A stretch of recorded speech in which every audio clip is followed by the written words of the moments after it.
I like simplification. Streaming platforms is bullshit to the artists anyway. Spotify would give us $500 million between all of us and say, work it out amongst yourselves. I'm like, what about Adele? What about Taylor Swift? What about me? They like, no.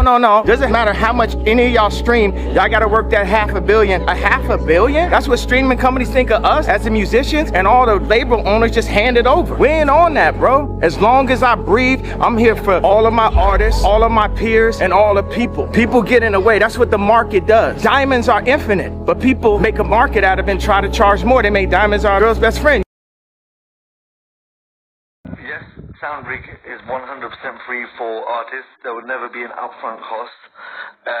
What we've created is an ecosystem where artists are supported in the front end, but some of their revenue goes towards supporting artists in the future. And actually, I didn't touch on this earlier, so I'm glad I'm getting the opportunity to do so.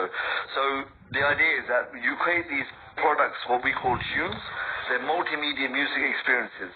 And Joe, your name's Joe, right? I'm guessing from the...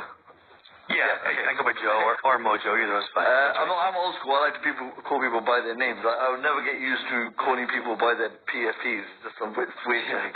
So Joe, I built my name right into it. So yes, yeah, exactly. Thank you. My name is Sunny, by the way. So if you ever... Okay, cool.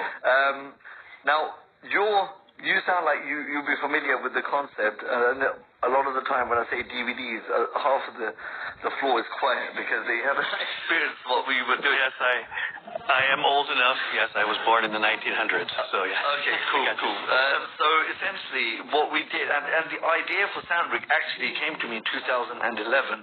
So when I had the idea, Netflix was still sending DVDs by post. It was before streaming, right? I was one of their customers. Me too. And at that time, I was. The whole concept was born from an actual situation that happened with my two friends. They're brothers, they're rappers, right? And their dream, like everyone has sold this dream, was to get signed to a label. This so-called label was supposed to be independent, but actually they were undersigned to Sony Music. And what happened was they got shelved. They signed to... It's exciting, but streaming got to get that together.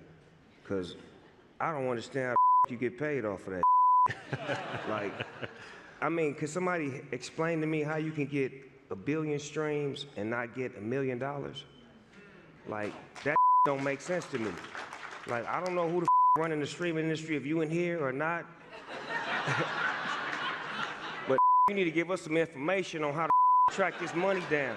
Because 1 + 1 ain't adding up to 2. That don't add up, and I have to say it.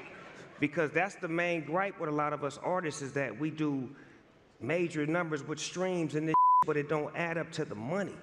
Like, what is the money? When I first came out, my records would sell based off of physical. If you sold 1 million copies, that means if $9.99, $9 million, you get this percentage, that's what it is. So if I sell how many streams, how much money do I get?